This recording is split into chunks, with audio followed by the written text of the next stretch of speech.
இயேசு கிறிஸ்துவின் நாமத்தினால உங்கள் அனைவருக்கும் வணக்கம். இன்றைக்கு வீடியோ ஒரு வித்தியாசமாக நம்ம பார்க்கலாம். இது ஒரு சீக்ரெட் கம்மிங் ட்விஸ்ட். ஏற்கனவே எபிரேயர் 9ஆம் அதிகாரம் 28வது வசனம் ட்விஸ்ட்டை நான் காமிச்சேன். இப்போது உயிர்த்தெழுதலை குறித்த ட்விஸ்ட். 2 பெரிய ஊழியக்காரர்கள் அவங்க மாறி மாறி பேசுகிறதை நாம் பார்க்கலாம். 2 பேரும் சீக்ரெட் கம்மிங்கை குறித்து பேசுகிறவர்கள் தான். ஸோ அவங்களிருந்து வர ஒரு ட்விஸ்ட்டை நம்ம இப்போது இன்றைக்கி இந்த ட்விஸ்ட் நம்பர் 2 நம்ம பார்க்க போகிறோம். வாங்க வீடியோக்குள்ளே போகலாம். 1 தெசலோனிக்கேயர் 4:16-17 கர்த்தர் தாமே ஆரவார சத்தத்தோடும் பிரதான தூதனுடைய சத்தத்தோடும் தேவ எக்காலத்தோடும் இறங்கி வருவார். அப்போது கிறிஸ்துவுக்குள் மரித்தவர்கள் முதலாவது எழுந்திருப்பார்கள். பின்பு உயிரோடு இருக்கிற நாமும் எடுத்துக்கொள்ளப்பட்டு கர்த்தருக்கு எதிர்கொண்டு போக மேகங்கள் மேல் அவர்களோடு கூட ஆகாயத்தில் எடுத்துக்கொள்ளப்பட்டு இவ்விதமாய் எப்பொழுதும் கர்த்தரோடு கூடனே இருப்போம் என்று சொல்லப்பட்டிருக்கிறது. இது 4வது எடுத்துக்கொள்ளப்படுதல். இதுதான் கடைசி எடுத்துக்கொள்ளப்படுதல். முதலாவது ஏனோக்கு எடுத்துக்கொள்ளப்பட்டான், அவனுக்கு ஒரு ஆசீர்வாதம் வந்தது. 2வது எலியா எடுத்துக்கொள்ளப்பட்டார், எலிசாவுக்கு ஆசீர்வாதம் வந்தது. 3வது இயேசு எடுத்துக்கொள்ளப்பட்டார், பூமியில் உள்ள சகல ஜனங்களுக்கும் ஆசீர்வாதம் வந்தது. இப்பொழுது திருச்சபை எடுத்துக்கொள்ளப்பட போகிறது.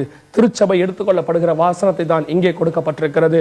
இந்த இடத்திலே இயேசு கிறிஸ்துவின் ரகசிய வருகை என சொல்லப்படுகிற சபை எடுத்துக்கொள்ளப்படுதலை குறித்து தான் அங்கே சொல்லப்பட்டிருக்கிறது. நாம் எடுத்துக்கொள்ளப்பட போகிறோம். என்ன ஆசீர்வாதம் இந்த உலகத்திலே வரும்? இனிமேல் ஆசீர்வாதம் உலகத்திலே வராது. நாம் இருக்கிற வரைக்கும் தான் இந்த உலகத்திலே ஆசீர்வாதம் வரும். நாம் இந்த உலகத்தை விட்டு எடுத்துக்கொள்ளப்பட்ட பின் 7 ஆண்டு காலம் அந்தி கிறிஸ்துவின் ஆட்சி, உபத்திரவத்தின் காலம், மகா உபத்திரவத்தின் காலம், அழிவின் பாதை இந்த உலகத்திலே ஆரம்பிப்பதாக கர்த்தர் சொல்லுகிறார். அதற்கு பின்பு 2 தெசலோனிக்கேயர் 2ஆம் அதிகாரத்தில் பவுல் சொல்லும் பொழுது அக்கிரமத்தின் ரகசியம் இப்பொழுதே கிரியை செய்கிறது, ஆனாலும் தடை செய்கிறவன் யார் என்று அறிந்திருக்கிறோம். தடை செய்கிறது நீக்கப்பட்டால் ஒழிய அந்த நாள் வராது என்று பவுல் சொல்லுகிறார். யார் தடை செய்து கொண்டிருக்கிறது?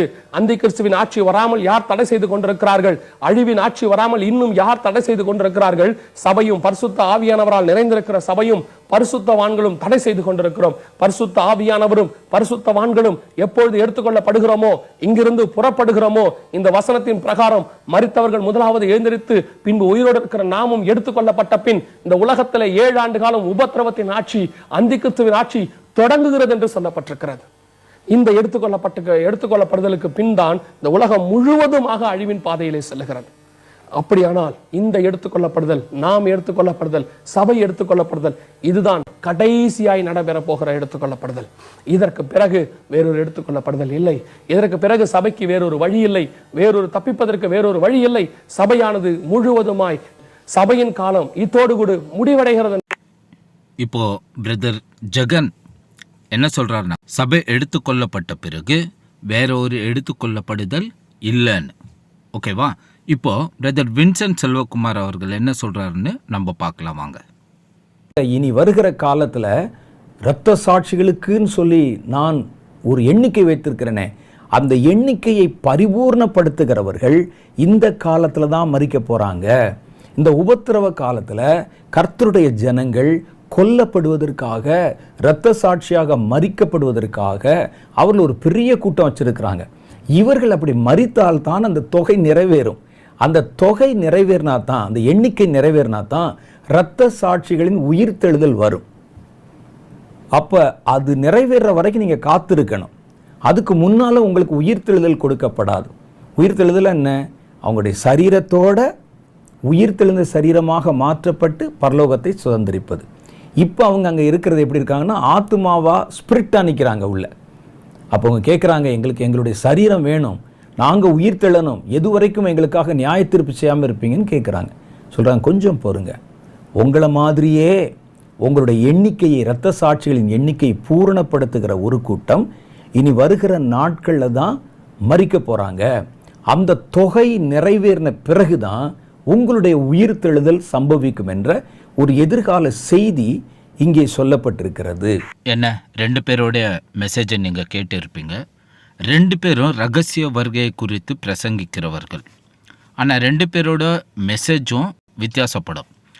ஒருத்தர் சொல்கிறாரு, சபை எடுத்துக்கொள்ளப்பட்ட பிறகு வேற ஒரு எடுத்துக்கொள்ளப்படுதல், அதாவது உயிர்த்தெழுதல் இல்லைன்னு. இன்னொருத்தர் என்ன சொல்கிறாருன்னா, விசேஷம் 6ஆம் அதிகாரம் 9வது வசனத்திலிருந்து 11வது வசனம் வரைக்கும் 5வது முத்திரை உடைக்கும் போது நடக்கிற சம்பவத்தை வைத்து அவர் என்ன சொல்றாருன்னா, உபத்திரவ காலத்துல சில மனிதர்கள் இரத்த சாட்சியாய் மரிப்பார்கள், அவங்களோட உயிர்த்தெழுதல் இருக்கும். அதோடு கூட பலிப்பீடத்தின் கீழே சில ஆத்மாக்கள் வைக்கப்பட்டிருக்கிறார்கள், அவங்களும் உயிர்த்தெழுவார்கள் அப்படின்னு சொல்லப்படுகிறது. மொத்தமாகவே என்னன்னாக்கா, உபத்திரவ காலத்துக்கு அப்புறம் ஒரு உயிர்த்தெழுதல் உண்டுன்னு இன்னொருத்தர் சொல்றாரு. ஓகேவா? ரெண்டு பேரோட மெசேஜும் வித்தியாசப்படுகிறது. ஆனால் வேதம் என்ன சொல்லுகிறது என்பதை இப்போ நம்ம பார்க்கலாம் வாங்க. அன்றியும் நான் சிங்காசனங்களை கண்டேன், அவைகளின் மேல் உட்கார்ந்தார்கள், நியாயத்தீர்ப்பு கொடுக்கும்படி அவர்களுக்கு அதிகாரம் அளிக்கப்பட்டது. இயேசுவை பற்றிய சாட்சி நிமித்தமும் தேவனுடைய வசனத்தின் நிமித்தமும் சிறை சேதம் பண்ணப்பட்டவர்களுடைய ஆத்மாக்களையும் மிருகத்தையாவது அதன் சொரூபத்தையாவது வணங்காமலும் தங்கள் நெற்றியிலும் தங்கள் கையிலும் அதன் முத்திரையை தரித்து கொள்ளாமலும் இருந்தவர்களையும் கண்டேன். அவர்கள் உயிர்த்து கிறிஸ்துவுடனே கூட 1000 வருஷம் அரசாண்டார்கள். மரணம் அடைந்து மற்றவர்கள் அந்த 1000 வருஷம் முடியும் அளவும் உயிரடையவில்லை.